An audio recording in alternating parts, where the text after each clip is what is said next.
Thanks. My name is John Clemens, and I have the privilege of being the Executive Director of icddr, and also the privilege of having worked there as a young scientist for 5 years in the 1980s. It's truly an incredible organization. On behalf of our many staff and board members who have worked at or with the icddr over nearly 60 years, we really thank the Hilton Foundation for this wonderful honor. We are really humbled to be considered among the truly incredible organizations that have received this award in past years. May I have the first slide? Thank you. We are an international medical research institution hosted by the government of Bangladesh. Our mission is to solve public health problems afflicting the poor in developing countries through innovative scientific research. Established in 1960 by the United States as the Pakistan Southeast Asia Treaty Organization Cholera Research Laboratory, our research initially focused on cholera and diarrheal diseases.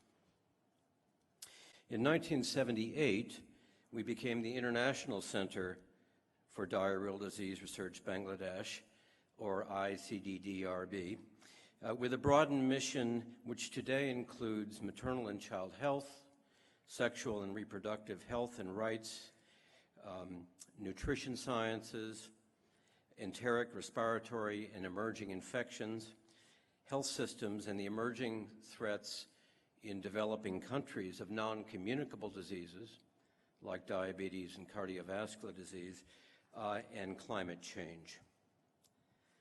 Although our major mission is research, one of the most visible indications of our contribution to public health is found in our hospitals.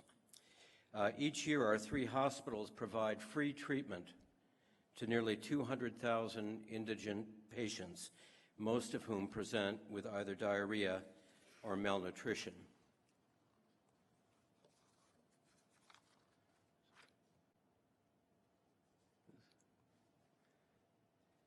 The slide's not moving? Oh. Let's see. Okay.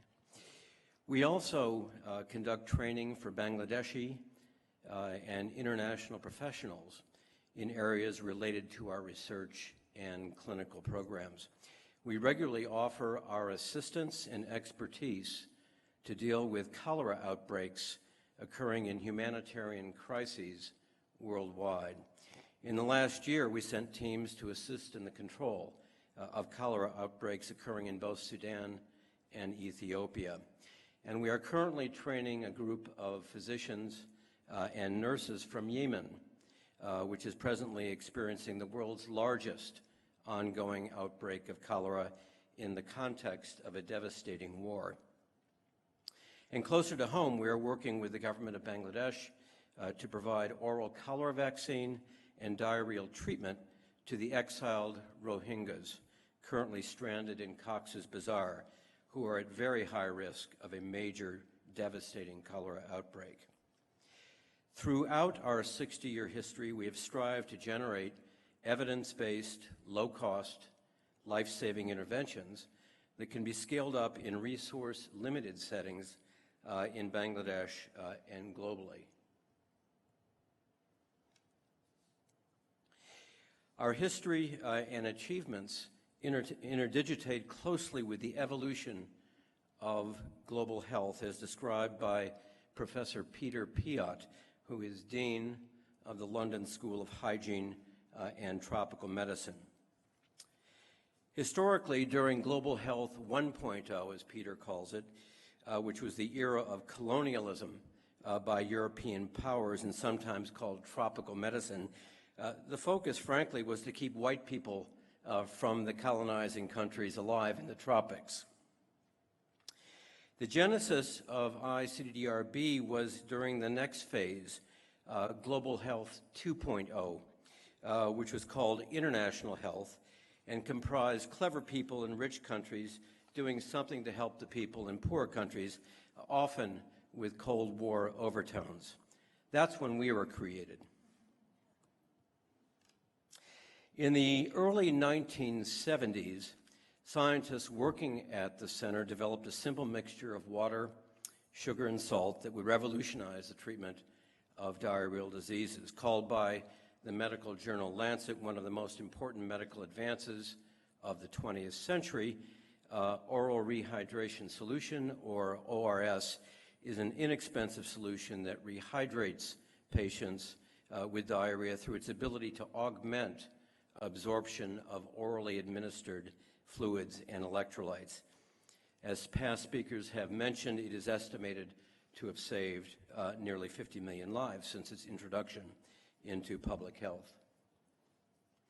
In the early 1980s, icDRB scientists demonstrated that newborns of mothers who had received tetanus toxoid vaccine before pregnancy were highly protected against neonatal tetanus, which at the time was the #1 cause of neonatal mortality globally.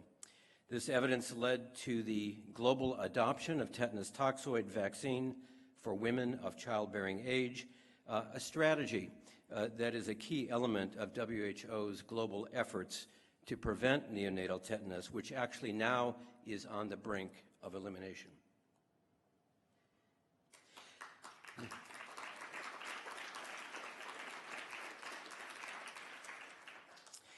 Our scientists also demonstrated the importance of deploying village women as community health workers to provide simple primary health care as well as family planning services for their neighbors. Now, those of you in global health would say, well, that's sort of a no-brainer. Everybody does that. But at the time that it was developed at icDRB, it was a revolutionary idea, not actually relying on doctors and nurses exclusively. This approach was brought to scale nationally in Bangladesh with remarkable results. In a significantly overpopulated country, Bangladesh is the most densely populated country in the world. These contributions help lower the average number of births during a woman's reproductive lifetime from slightly over 6 in 1975 to 2.3 at present. icDRB has always focused on mentoring and nurturing its Bangladeshi scientists. We are very proud of the fact that a considerable number of Bangladeshi researchers who grew up in our system have become scientists of international stature, and you'll be meeting Dr. Shala Qadri during the panel discussion. She's one tremendous example of that. Most of these scientists grew up professionally during the next era of global health, which Peter termed Global Health 3.0, where researchers in rich countries lead researchers in poor countries. We continue to contribute innovations for public health during this time. Examples include zinc for the treatment of diarrhea, in which icDRB scientists discovered that combining zinc with oral rehydration solution further increased the reduction of child deaths from diarrheal diseases, as well as from other causes. icDRB scientists also rigorously tested the efficacy of several new vaccines for diseases of global public health importance, including rotavirus vaccines for childhood diarrhea and influenza vaccine administered to pregnant women to protect both themselves and their newborns, studies that provided key evidence for global recommendations by WHO. In icDRB's large-scale studies demonstrated for the first time the effectiveness of orally administered cholera vaccine, unlike the old injectable vaccine, which was actually quite worthless, which since 2013 has been used in a WHO global stockpile that has been deployed in over 40 cholera outbreaks and humanitarian crises in Asia, Africa, and the Americas, and is now, as we speak today, being delivered to protect hundreds of thousands of Rohingya refugees in southern Bangladesh. Our scientific evidence and innovations generated during global health eras 2.0 and 3.0 were readily taken up by programs of the government of Bangladesh, and this translation from science to public health practice was critical to the remarkable success of Bangladesh in achieving both Millennium Development Goal 4, reduction of childhood mortality, and Millennium Development Goal 5, reduction of maternal mortality. To help ensure success in achieving the new Sustainable Development Goals, or SDGs, we believe that a future era of global health, termed Global Health 4.0 by Professor Piat, will be essential. During Global Health 4.0, research on the problems of global health will be led by researchers in low-income countries, and extensive South-to-South collaborations will be critical. A good deal of this research will be what we now call implementation science, that is research on how to scale up into real-life public health programs, interventions that we know work. We believe that our current pipeline of low-cost, potentially high-impact innovations, for which we have established proof of principle in Bangladesh, may play an important role in this Southern-led research. Severe pneumonia is the #1 cause of death now among children under 5 globally. It used to be diarrhea, but ORS has sort of taken care of that.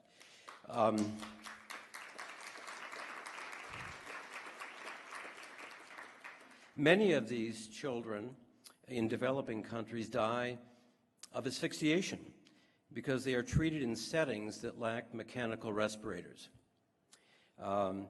We have developed a low-cost, bubble continuous positive airway pressure system termed bubble CPAP, consisting only of an oxygen source, plastic tubing, and a soap bottle that can be used to support ventilation in such settings.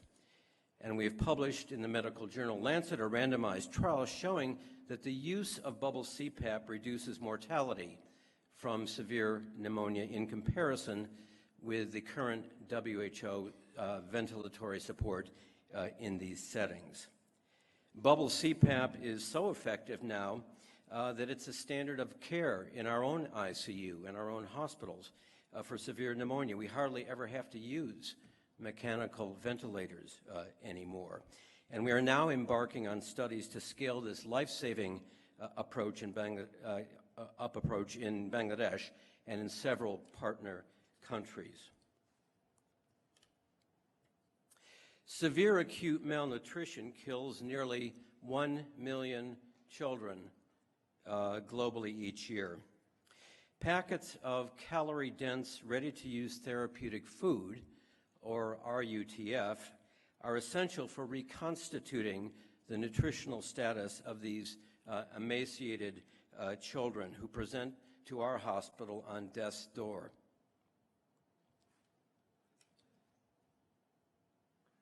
However, internationally produced RUTF, while effective, is too expensive for use in many developing countries. So we have recently designed and tested an inexpensive RUTF made with local ingredients from the South Asian diet, and have demonstrated it to be equivalent to the expensive international product in treating severe acute malnutrition. And we are now conducting additional studies on the usefulness of this local product in public health programs. In many developing countries, maternal hemorrhage is the most common cause of death during pregnancy and childbirth, illustrated this morning in a very poignant vignette. In Bangladesh, as in many developing countries, the vast majority of all births do not occur in hospitals or facilities. They occur at home, where family members typically lack a reliable way of gauging when bleeding has progressed to the point that the mother needs to be transferred to a medical facility for blood transfusion. Our scientists have developed a biodegradable absorbent birthing mat integrated into a clean delivery kit for deliveries at home. The mat, which the mother sits on once the newborn has crowned, is engineered to become saturated when mother passes about 500 cc's of blood. Families can thereby be trained to transfer the mother for blood transfusion and additional care when the mat starts to visibly ooze blood. We've tested this mat in nearly 100,000 deliveries at homes in Bangladesh and found the use to be both feasible and acceptable, and are undertaking further studies to evaluate the effectiveness and impact of the mat both inside and outside Bangladesh. Several years ago, at a special meeting at UN headquarters on the contributions of ICDRB's research and evidence to the success of Bangladesh in achieving the 4th and the 5th Millennium Development Goals, then Secretary General Ban Ki-moon stated, 2 years ago, I visited Bangladesh as part of a health tour and had the privilege of visiting ICDRB in Dhaka. It was amazing and inspirational. I urge ICDRB and the government of Bangladesh to continue their efforts, share lessons learned, and continue to innovate and partner to find sustainable solutions to our most pressing global health challenges. The Hilton Prize will help us respond to Mr. Bond's charge to us. It will accelerate our efforts to translate our in-house pipeline of new low-cost products and interventions into public health programs for the poor, and boost our investments in the careers of our young scientists who will play an important role in Global Health 4.0 and in achieving the Sustainable Development Goals. I would like to thank the prize jury, the board of directors, Peter Lahern and Maggie Miller of the Hilton Foundation, as well as their absolutely wonderful staff for making this award to the ICDRB possible. I would also like to thank my many outstanding colleagues at the ICDRB, including Manjur Islam, Anthony Flynn, Shala Qadri, Catherine Spencer, Shams Arafin, and Loretta Saldana, who are here today. As well as I would like to recognize our current board chairman, Richard Smith, and our other board members who have given so much to us. The ICDRB could never have made its many achievements without our many donors, and I especially thank the governments of Bangladesh, Canada, Sweden, and the UK, which have provided us with invaluable support. Many individuals outside of Bangladesh have provided key support to the center during my terms as executive director. I would especially like to acknowledge the support of Professors Bucky Greeno, Jan Holmgren, Anne-Marie Svennerholm, Bob Black, Nirmal Ganguly, Roger Glass, who you'll be meeting in the next panel, Balakrish Nair, Claire Panosian, Zhofeng Zhang, Roger Deedles, Jody Hyman, Ian Gus, Gordon Dugan, Jack Lee, and Alia Musa, as well as former ambassador of Korea to the UN, Oh Jun. And of course, I thank my family for their understanding and support for my somewhat crazy career,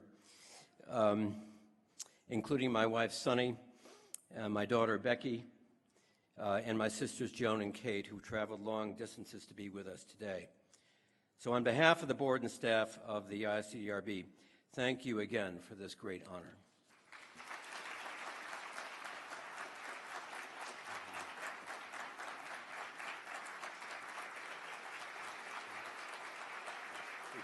Prolong the handshake.